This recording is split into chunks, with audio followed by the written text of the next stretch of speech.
నగర శివారు ప్రాంతాల్లో పెరిగిన దొంగతనాలు క్రైమ్ పోలీసులు నైట్ పెట్రోలింగ్ తగ్గించారనే ఆరోపణలు. అసైన్ భూములకు శాశ్వత హక్కులు కల్పించాలి. లక్షలాది రైతులు అభద్రత భావంతో ఉన్నారన్న వక్తలు.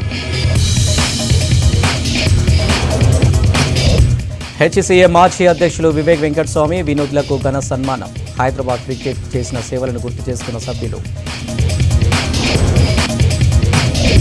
మూడో రోజుకు చేరిన వింగ్ ఇండియా షో ఇవాళ రేపు విజిటర్స్కు అనుమతి.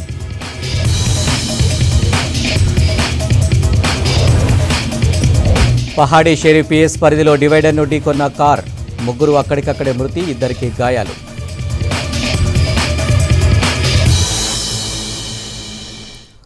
డీటెయిల్ చూస్తే రంగారెడ్డి జిల్లా పహాడీ షేరి పోలీస్ స్టేషన్ పరిధిలో రోడ్డు ప్రమాదం జరిగింది. కారు డివైడర్ను ఢీకొట్టడంతో ముగ్గురు వ్యక్తులు అక్కడికక్కడే చనిపోయారు. ఇద్దరికి తీవ్ర గాయాలయ్యాయి. గాయపడిన వారిని ప్రైవేట్ హాస్పిటల్కి తరలించి చికిత్స అందిస్తున్నారు.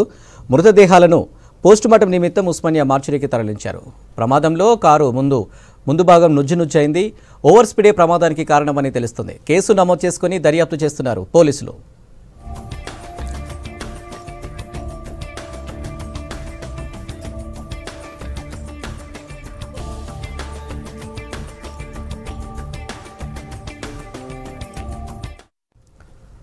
తెలంగాణ రోడ్డు రవాణా సంస్థ ప్రయాణికులకు మెరుగైన సేవలు అందించేందుకు కొత్త బస్సులు తెచ్చేందుకు ప్లాన్ చేస్తుంది. విడతల వారీగా కొత్త బస్సులను ప్రారంభించనున్నారు. మహిళా ప్రయాణికులకు మహాలక్ష్మి జీరో టికెట్ ప్రారంభమైనప్పటి నుండి బస్సుల్లో రద్దీ బాగా పెరుగుతుంది. దీన్ని దృష్టిలో పెట్టుకుని మరిన్ని కొత్త బస్సుల పెంపుపై కసరత్తు చేస్తుంది టీఎస్ఆర్టీసీ. కొత్త ఏడాదిలో రాష్ట్ర వ్యాప్తంగా 2700 బస్సులను తెచ్చేందుకు ప్లాన్ చేస్తుంది.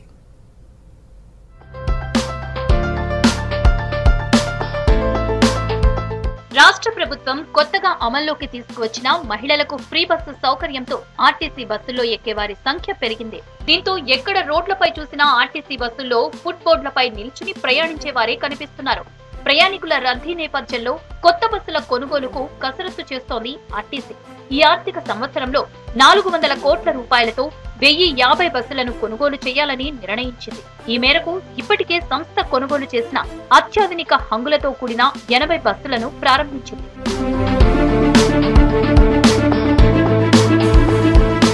రాష్ట్ర ప్రభుత్వం కొత్తగా ప్రారంభించిన బస్సులో ఎక్స్ప్రెస్, రాజధాని ఏసీ బస్సులు చెరో 30 ఉండగా sleeper come seater non AC బస్సులు 20 వరకు ఉన్నాయి.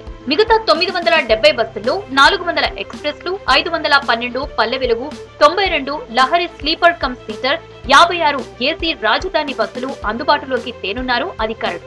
వీటికి తోడు 1000 ఎలక్ట్రిక్ బస్సులు కొనుగోలు చేసేందుకు ప్రతిపాదనలు సిద్ధం చేస్తున్నారు.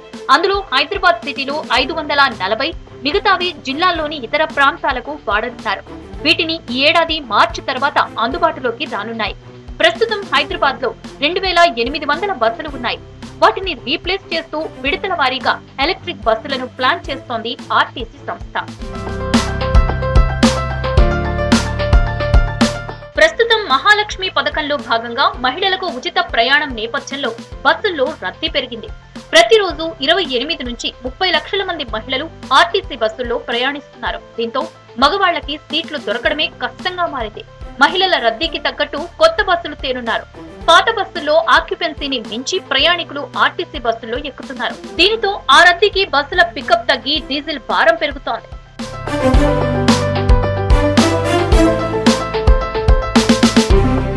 గతంలో ఆర్డర్ ఇచ్చిన 1050 డీజిల్ బస్సులను రెడీ అయినట్లుగా డిపోలకు పంపుతున్నారు.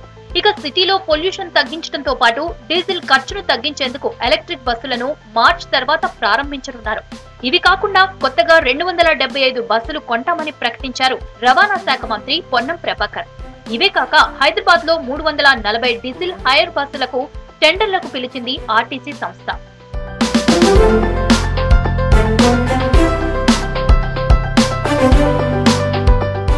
కొత్త ఏడాదిలో టోటల్ 2703 బస్సులు తెచ్చేందుకు ప్లాన్ చేస్తున్నారు ఆర్టీసీ అధికారులు. విడతల వారీగా రాష్ట్ర వ్యాప్తంగా ప్రారంభించేందుకు ప్రణాళికలు చేస్తున్నారు.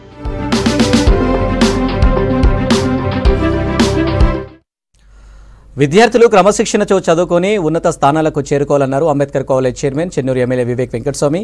లా చదువుకున్న వాళ్ళు సమాజానికి అవసరమన్నారు. Osmania university law professor Vijayalakshmi Hyderabad Baglingampally Ambedkar కాలేజీలో లా ఫస్ట్ ఇయర్ స్టూడెంట్స్కు నిర్వహించిన ఓరియంటేషన్ ప్రోగ్రాంలో వక్తలు మాట్లాడారు.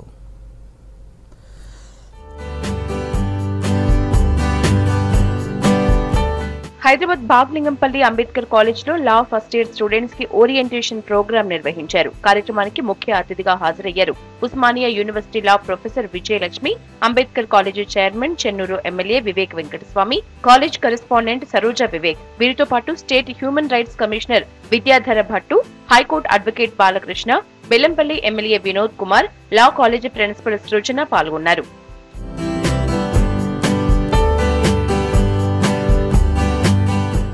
కాకా వెంకటస్వామి తక్కువ చదువుకున్నప్పటికీ హిందీ, ఇంగ్లీష్ భాషలు స్పష్టంగా మాట్లాడేవారని చెప్పారు అంబేద్కర్ కాలేజ్ చైర్మన్ వివేక్ వెంకటస్వామి. విద్యార్థులు నిత్యం పుస్తకాలు చదివే అలవాటు చేసుకోవాలన్నారు. విద్యార్థి దశలో ఉన్నప్పుడు స్టూడెంట్స్ రెగ్యులర్ గా కాలేజ్ కి వెళ్లాలన్నారు. లా చదువుకున్న వాళ్లు సమాజానికి ఎంతో అవసరమన్నారు state human rights commissioner Vidyadhar Bhattu. Lawyer కు మోటివేషన్, కమ్యూనికేషన్ స్కిల్స్ ఎంతో ముఖ్యమన్నారు. ప్రతి స్టూడెంట్ ఫిజికల్ ఫిట్నెస్ మెయింటైన్ చేయాలన్నారు Vidyadhar Bhattu. Have good faculty members, we have a good principal, we have a good dean here, and I want the students to take advantage of these institutions. Actually, the other day I went to the High Court on some work, and I was pleasantly surprised to see many of the advocates who met me. They came and told me, "Sir, I am a student of this, your Ambedkar Law College." So that itself shows that how our alumni is also proud to be associated with this college. Come 1 hour before to the college, spend some time with the other curriculum, and as well as stay back in the evening with other curriculum also. Punctuality makes a role here in the classroom. In those days when we were studying, if you are late by 5 minutes or 2 minutes, we were not being allowed in the class. Such a days were there, though it's a evening college. So that situation should not arise with us. కోర్టులో నేరస్తులకు నేరం చేయని వ్యక్తికి ఇద్దరికీ lawyer ఎంతో అవసరమన్నారు professor Vijayalakshmi. ప్రతి ఒక్క field లో hard work చేయటం, సిన్సియర్ గా ఉండటం ముఖ్యమన్నారు. పేద విద్యార్థులకు నాణ్యమైన విద్య అందించాలనే ఉద్దేశంతో Kaka Venkataswamy doctor BR Ambedkar institute స్థాపించారన్నారు college correspondent Saroja Vivek. 80% attendance ఉన్న స్టూడెంట్స్ కి మేనేజ్మెంట్ సపోర్ట్ చేస్తుందన్నారు. Not only human beings, even the environment needs law. Law is that kind of subject where each and every one is supposed to know. As the convener of the law set, I came to know that half of the 3YDC students are from different disciplines, especially from engineering background. That shows that the importance of law. Admission అయిపోయింది వచ్చేసాక never look back and give your 101%. Generally we say 100% ichesam chaale ani, but just I have learned through one of the professors from OU when he came to give us a speech. He said add that extra 1% and see enta adbhutanga vastayi results ani. So I request all of you to add that 1% to everything. After finishing giving your best, just see is there anything that 1% I can add more to it. And విద్యార్థులు చదువుపై focus పెడుతూ అన్ని రంగాల్లో చురుకుగా పాల్గొన్నారన్నారు Bellampalli MLA Vinod Kumar. విద్యార్థులు కష్టపడి చదువుకుని విజయాన్ని సాధించాలన్నారు. లా విద్యార్థులు చదువుతో పాటు హైకోర్టు ప్రొసీడింగ్స్ గురించి తెలుసుకుని చర్చించుకోవాలన్నారు హైకోర్టు అడ్వకేట్ బాలకృష్ణ. కోర్టులో ఆర్గ్యుమెంట్స్ బెంచ్ లో ఏం జరుగుతుందో ప్రత్యక్షంగా లేదా లైవ్ ద్వారా చూస్తూ ఉండాలని సూచించారు.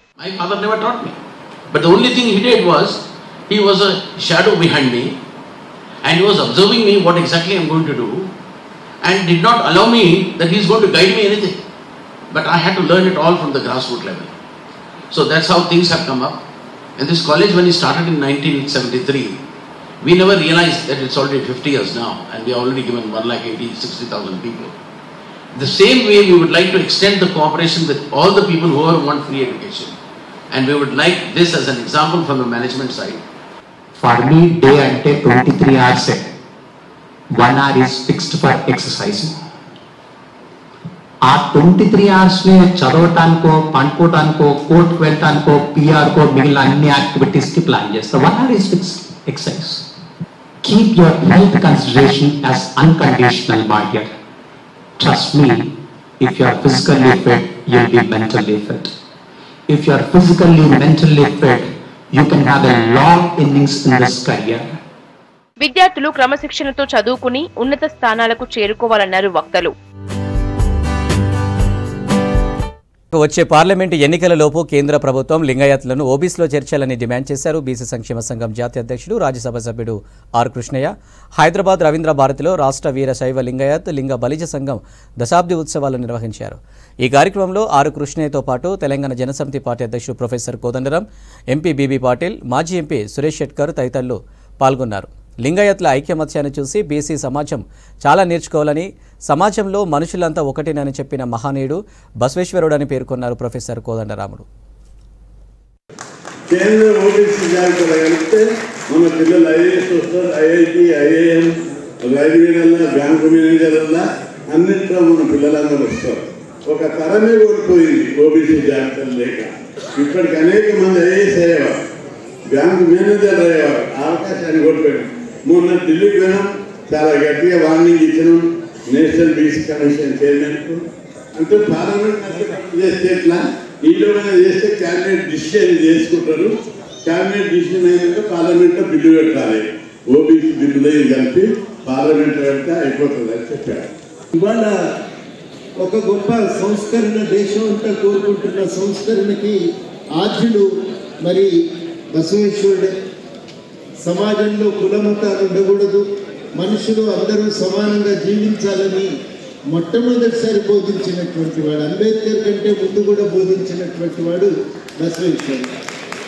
ఆ సమానత్వాన్ని సాధించడానికి ఆయన జీవితం అంతా కూడా త్యాగం చేసి, తాను తన కోసం కాకుండా సంఘ సంస్కరణ కోసం జీవించాడు. అట్లాంటి ఒక మహనీయుని ఆదర్శాలను వ్యాప్తి చేసేటువంటి సమూహం మీరు. అంత గొప్ప పాత్ర మీది సమాజంలో.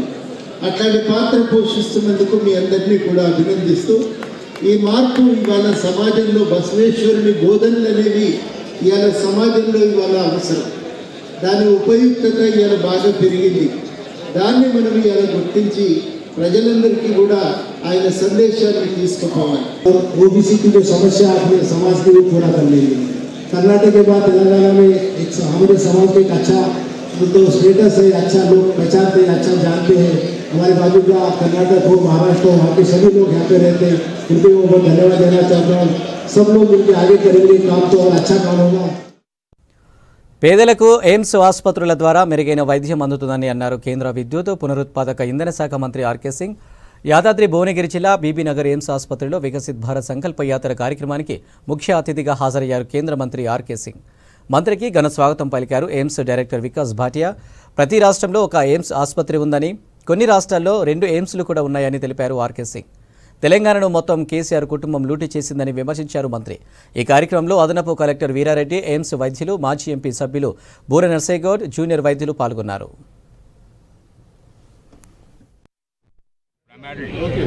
To inform the people about the government schemes and enable people who have not been able to get the benefit of those government schemes to get the government schemes. Because in all these camps we have found that there are many people who have been left out. Whether it is PM Awas or whether it is Akshay Bharat Yojana, PMJ, or whether it is that Swanidhi Yojana, Mudra Yojana, Stand Up India, like numerous schemes for the people. So some people are not aware. So in this camp they become aware that there is a scheme like this because they hear other beneficiaries. And those who have missed out, they are able to apply. So we have found that throughout the country.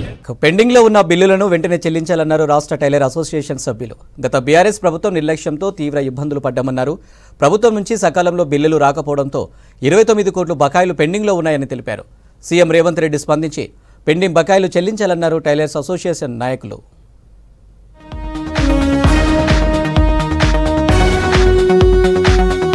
రాష్ట్ర వ్యాప్తంగా 26,000కు పైగా ప్రభుత్వ పాఠశాలలున్నాయి. హైదరాబాద్ పరిధిలో 600 ఉన్నాయి. ఈ పాఠశాలలో చదివే విద్యార్థులకు ప్రభుత్వమే ఉచిత దుస్తులు, బుక్స్ పంపిణీ చేస్తోంది. వీటికి సంబంధించి టెండర్స్ ప్రాసెస్ ఉంటుంది. దీనికి సంబంధించిన ప్రాసెస్ ఏప్రిల్లో ఆర్డర్స్ ఇస్తారు. రాజీవ్ విద్యా మిషన్ నుంచి క్లాత్ మెటీరియల్ ను ప్రభుత్వమే తెలంగాణ టైలర్స్ అసోసియేషన్ ఏజెన్సీకి ఇచ్చింది.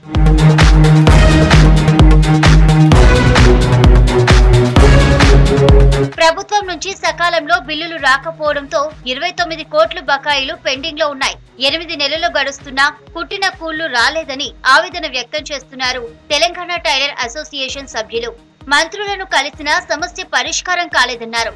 గత ఏడాది 28 కోట్ల ఆర్డర్ కాపీ ఇష్యూ అయిందని, ఆ తర్వాత ఎలక్షనర్ కోడ్ వచ్చిందంటూ కాలయాపన చేశారన్నారు. గత ప్రభుత్వ నిర్లక్ష్యం కారణంగానే ఇబ్బందులు పడ్డామన్నారు tailors association state president Srinivas Raju. మాకు గత ప్రభుత్వము ప్రొసీడింగ్స్ ఇచ్చారు, మాకు బడ్జెట్ రిలీజ్ అయినట్టు, కానీ వాటిని చెక్స్ కూడా ఆల్రెడీ ఫైనాన్స్కి వచ్చిందంటానంటే మేము ఆ చెక్స్ టోకెన్ నెంబర్లు కూడా తీసుకొచ్చుకున్నాము, కానీ ఇంకా ఎలాంటి ఉపయోగం లేదు, చెక్స్ రిలీజే కాలేదు.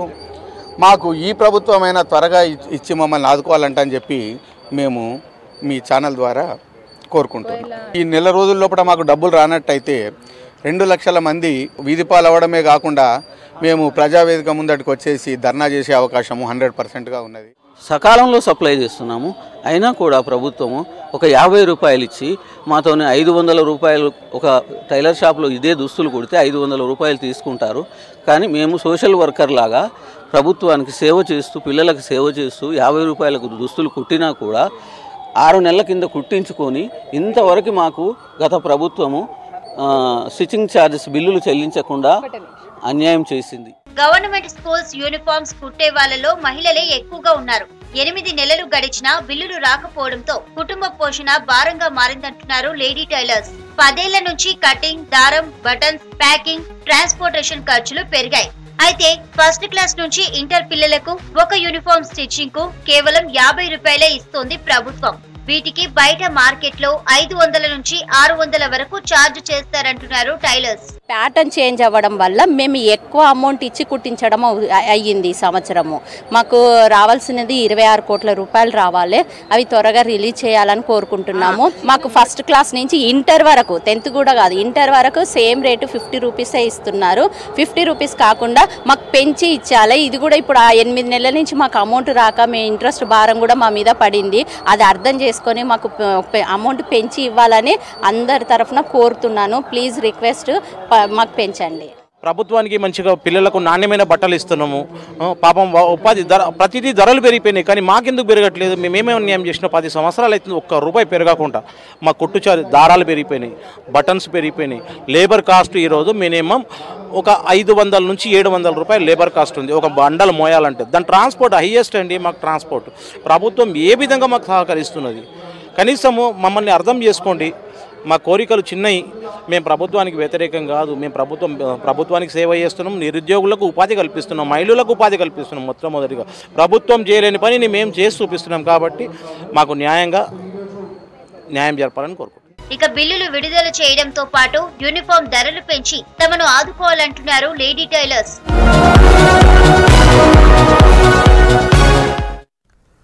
అయోధ్యలో రామమందిర ప్రాణ ప్రతిష్ఠ సందర్భంగా దేశంలోని దేవాలయాలను పరిశుభ్రం చేయాలని పిలుపునిచ్చారు ప్రధాని మోదీ. దీంతో కేపీహెచ్పీ కాలనీలో శ్రీ శ్రీ వేణుగోపాలస్వామి ఆలయాన్ని శుభ్రం చేశారు మేడ్చల్ జిల్లా బీజేపీ అధ్యక్షులు పన్నాల హరీష్ రెడ్డి.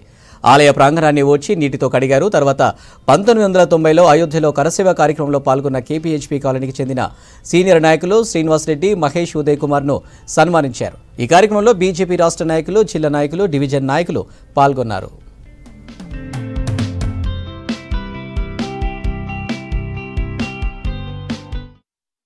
ప్రాణప్రతిష్ఠ కార్యక్రమానికి మరొక రోజు ఉన్నది. ఇంకా మరి నాడు కరసేవకులుగా వెళ్ళి కరసేవ చేసిన మన మిత్రులు చాలామంది మన జిల్లాలో ఉన్నారు.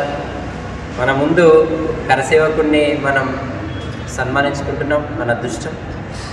వారి పేరు బుల్లెట్ శ్రీనివాస్ గారు. మరి బుల్లెట్ శ్రీనివాస్ గారు అంటే వారికి నడిపే బుల్లెట్ లేదు, వారు నడిపే బుల్లెట్ శ్రీనివాస్ కాదు, వారి కాలికి బుల్లెట్ గాయం ఉన్నది. వారి కాలికి బుల్లెట్ గాయం ఉన్నది కనుక అప్పటి నుండి కరసేవ పూర్తయినప్పటి నుండి ఇప్పటి వరకు కూడా వారిని ఫిరోజ్గూడ ప్రాంతంలో బాలానగర్లో బుల్లెట్ శ్రీనివాస్ అనే పిలుస్తారు. వారు మన పార్టీ బూత్ అధ్యక్షుడు కూడా. టెంపుల్ దగ్గరనే ఏమైంది రోజు అంటే ఎట్లా ఫైరింగ్ ముందు మేము టెంపుల్ లోపల పోతుంటే పోనీయకుండా మనం అడ్డుకున్నారు. అట్లా చేసి అటు పోయేటప్పుడు బుల్లెట్ తగిలింది. ఫైరింగ్ స్టార్ట్ చేసి చనిపోవడం మీ కళ్ళ ముందు 2-3 పడిపోయారు. ఇక సలీనాథ్ దగ్గర పడిపోయారు, కొందరు అక్కడ పడిపోయారు. నేను టెంపుల్ దగ్గర పడిపోయాను. అక్బర్ నగర్ దాకా చేరుకుని ఆ నుంచి సలీనాథ్ ఒడ్డుకు చేరుకుని నడకతో ఆ తర్వాత జరిగిన సందర్భాలు పోలేకపోయినాం అయోధ్యకు. వారం రోజుల తర్వాత మళ్ళా రిటర్న్ వచ్చినాం. అనుకున్నావా రామ మందిరం పూర్తయితే? అనుకోలేదు. 15 లక్షల రైతులు అసైన్ భూములను సాగు చేస్తూ జీవనం సాగిస్తున్నారని అన్నారు. అసైన్ భూముల శాశ్వత హక్కుల సాధన సమితి సభ్యులు హైదరాబాద్ సోమాజిగూడ ప్రెస్ క్లబ్లో మన్నే నరసింహారెడ్డి ఆధ్వర్యంలో రౌండ్ టేబుల్ సమావేశం నిర్వహించారు. కాంగ్రెస్ ప్రభుత్వం అసైన్ భూములపై పేద రైతులకు శాశ్వత హక్కులు కల్పించాలని అన్నారు. ఈ కార్యక్రమంలో మేడ్చల్ జిల్లా retired collector M V Reddy, Taduri Srinivas, మేధావులు పాల్గొన్నారు. వారికి అభినందనలు. వారు చెప్పిన పాయింట్కి ఒక చిన్న యాడింగ్. గత సంవత్సరం నుంచి క్రాప్ లోన్ కూడా రావట్లేదు. అసైన్మెంట్ భూములకి లాగిన్ ఆప్షన్ లేదని బ్యాంకులు క్రాప్ లోన్ ఇవ్వట్లేదు గత సంవత్సరం నుంచి. ఇది అందరూ దృష్టిలో ఉంచుకోండి. తర్వాత ఇప్పుడు కాంగ్రెస్ పార్టీ అధికార ప్రతినిధి అసైన్మెంట్ భూములకు సంబంధించి ఇప్పుడు అసెంబ్లీలో చట్ట సవరణ, పీఓటీ చట్ట సవరణ చేయడం కోసం ముఖ్యమంత్రి రేవంత్ రెడ్డి గారి దృష్టికి అన్న హర్షవర్ధన్ రెడ్డి అన్న తీసుకెళ్లాలని చెప్పేసి కోరుతూ, మాటిచ్చినటువంటి పార్టీ ఇవాళ అధికారంలో ఉండడం వల్ల రేపటి అసెంబ్లీ సమావేశాల్లో వీళ్లకు పూర్తి హక్కులు కల్పిస్తూ చట్ట సవరణ చేయాల్సిందిగా కోరుతూ, తెలంగాణ రాష్ట్రాన్ని ఇచ్చినటువంటి సోనియా గాంధీ తనయుడు వరంగల్కు వచ్చి 14 అంశాలతో కూడినటువంటి రైతులకు సంబంధించిన డిక్లరేషన్ ఇచ్చిన సందర్భంలో 6వ అంశం పోడు భూములు మరియు అసైన్ ల్యాండ్స్కి సంబంధించినటువంటి చట్టాన్ని తీసుకొస్తని గౌరవ రాహుల్ గాంధీ గారే మా డిక్లరేషన్లో పొందుపరిచిన విషయం మీరందరికీ తెలుసు. మరొకసారి నేను గుర్తు చేస్తూ ఉన్నా.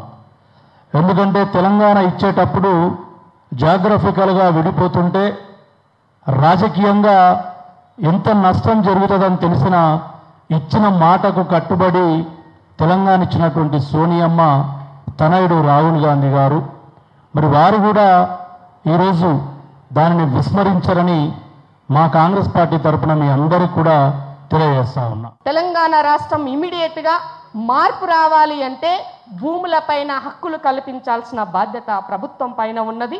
ప్రతిపక్షంలో ఉన్ననాడు మనం అన్ని ఇవే చెప్పినాం కాబట్టి, పాలక పక్షంలో అడుగు పెట్టాం కాబట్టి ఆటోమేటిక్గా ఈ మార్పు కోసం మొదటి అడుగు వేసే దాంట్లో ధరణికి సంబంధించిన దాంట్లో మొదటి అడుగు పడింది కాబట్టి మనము మార్పును ఎక్స్పెక్ట్ చేయొచ్చు అని నేను నమ్ముతున్నా, విశ్వసిస్తున్నా. ఇక్కడున్న వాళ్ళందరూ కూడా అదే అనుకుంటుందని మాత్రము చెప్పగలను.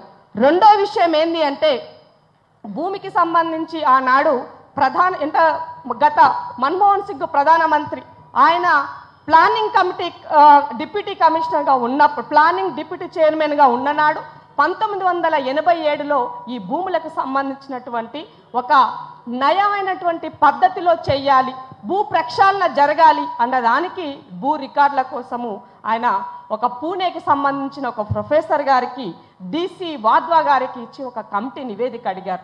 ఆ కమిటీ నివేదిక 2 సంవత్సరాల్లో పూర్తి చేసి ఇచ్చింది. దాని రూపకల్పనలోనే మన నిజామాబాద్లో 2008లో జరిగిన భూభారతి సర్వే వచ్చినటువంటిది, దాని రూపకంగా వచ్చినటువంటిది. 911 గ్రామాలు అనుకుంటే దాంట్లో ఒక 400 గ్రామాలని సెలెక్ట్ చేసి కొంత సర్వే చేసి రిపోర్ట్ చేశారు. కానీ అవన్నీ మర్చిపోయిండు సారు దొర. అవన్నీ మర్చిపోయి కొత్త తెరపైకి తెచ్చాడు. ఈ సందర్భంగా మీకు ఒకటి గుర్తు చేయదలుచుకున్నా నేను. ప్రపంచ స్థాయి పర్యాటక స్థలాలకు భారత్ పేరుగాంచిందన్నారు IndiGo CEO Peter Elbers. IndiGo reach ఆధ్వర్యంలో పలు సామాజిక కార్యక్రమాలు నిర్వహిస్తున్నట్టు తెలిపారు. గోల్కొండలో 16వ శతాబ్దంలో నిర్మించిన కుతుబ్ షాహీ సమాధులను ఆగాఖాన్ సంస్థ సహకారంతో ఇండిగో రీచ్ మరమ్మతులు చేయిస్తుందన్నారు. 18 రాష్ట్రాల్లో పేద విద్యార్థులకు విద్యావకాశాలు కల్పించడంతో పాటు మహిళా సాధికారత, పర్యావరణం, చారిత్రక కట్టడాలను పరిరక్షించే బాధ్యత ఇండిగో రీచ్ సంస్థ చేపట్టిందన్నారు Peter Elbers.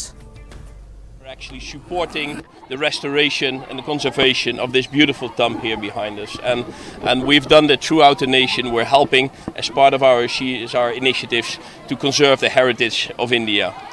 being a national carrier and flying all across the country, I think we have a wonderful opportunity to support not only financially but also very much by bringing and connecting the nations.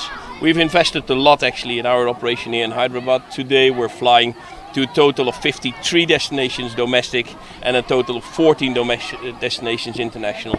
So that's almost 160 daily flights to a total of 67 destinations in Hyderabad, and that's actually an operation which has tripled over the last 6 to 7 years. So it just speaks to the potential of the market, of the growth of the market, and of the role which Hyderabad is having in the network of Indigo.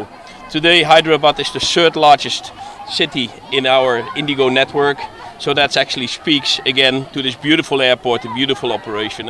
Ayodhya Rama మందిరంలో 22న విగ్రహ ప్రాణ ప్రతిష్టను పురస్కరించుకొని నగర వ్యాప్తంగా భక్తులు అఖండ రామ భజన నిర్వహించారు. సరూర్ నగర్, పోచమబాగ్, ప్రసన్న ఆంజనేయ దేవాలయంలో అఖండ రామ భజన, హనుమాన్ చాలీసా పఠనం చేశారు. సాయంత్రం 6 గంటల నుంచి ఉదయం 6 గంటల వరకు అఖండ భజన కార్యక్రమం కొనసాగుతుందన్నారు నిర్వాహకులు.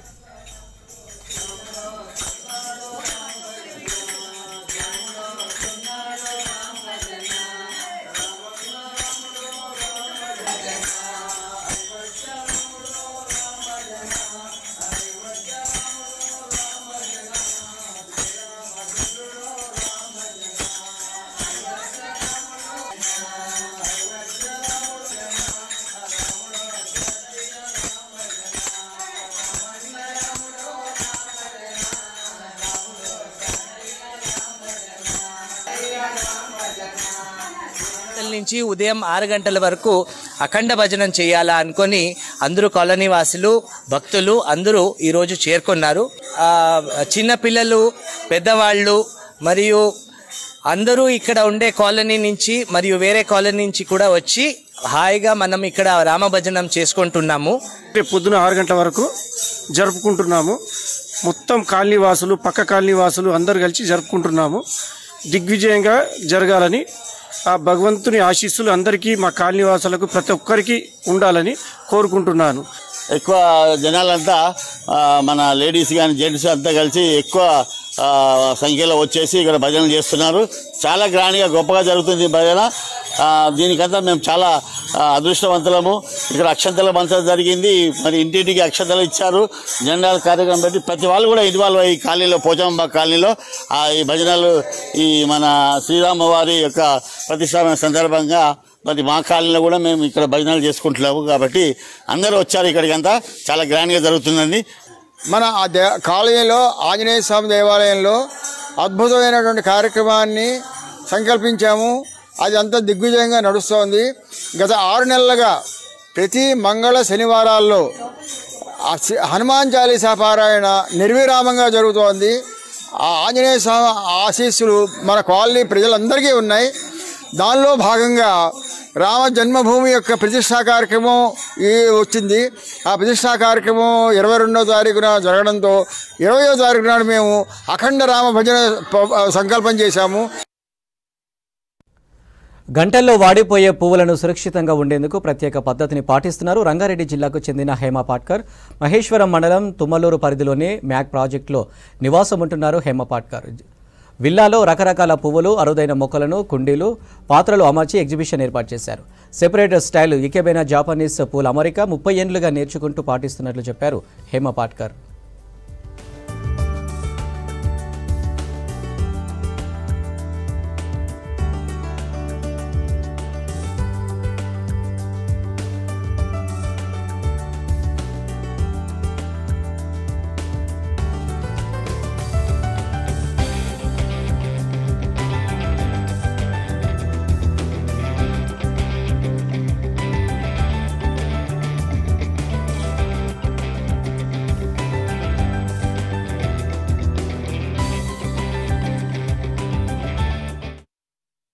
I've been practicing Ikebana from past 29 to 30 years, and Ikebana, how I got into is I love flowers, and arranging flowers has become passion for me. And when I started arranging flowers, I thought, why not do my own pottery, because ceramics and pottery, they're so beautiful. When you keep arranging the same colors, I wanted to get them together. So that's how I got into pottery. I have done my pottery from Delhi Blue Pottery, which is very well known and was started by Guru Charan Singh ji. And in Delhi Blue Pottery, I started learning how to glaze and my wheel throwing, as you have seen many of my vases. And my first love has been always my paintings, and I have started doing my paintings long back, even before 30 years. And my few of the paintings have been selected by International Watercolor Society. Last year it was exhibited in Delhi and this year in Moscow. And Ikebana demonstrations and workshops, I keep holding them even in Delhi, Bombay and Hyderabad. ASBL real estate సంస్థ కస్టమర్లతో కలిసి ఘనంగా family డేను నిర్వహించింది. The more the మేరియర్ పేరుతో event జరిగింది. హైదరాబాద్లో నివాస real estate land స్కేప్లో పేరుగా గాంచింది ఏఎస్బిఎల్. నగరంలో కస్టమర్ల అనుభవాన్ని పునర్నిర్వహించాలనుకుంటుంది. ఏఎస్బిఎల్ ఫ్యామిలీ డే కార్యక్రమం ఎంతగానో ఆకట్టుకుంది.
ఇవి హమారా హైదరాబాద్ అప్డేట్స్. మరిన్ని అప్డేట్స్ కోసం చూస్తూనే ఉండండి V6 న్యూస్.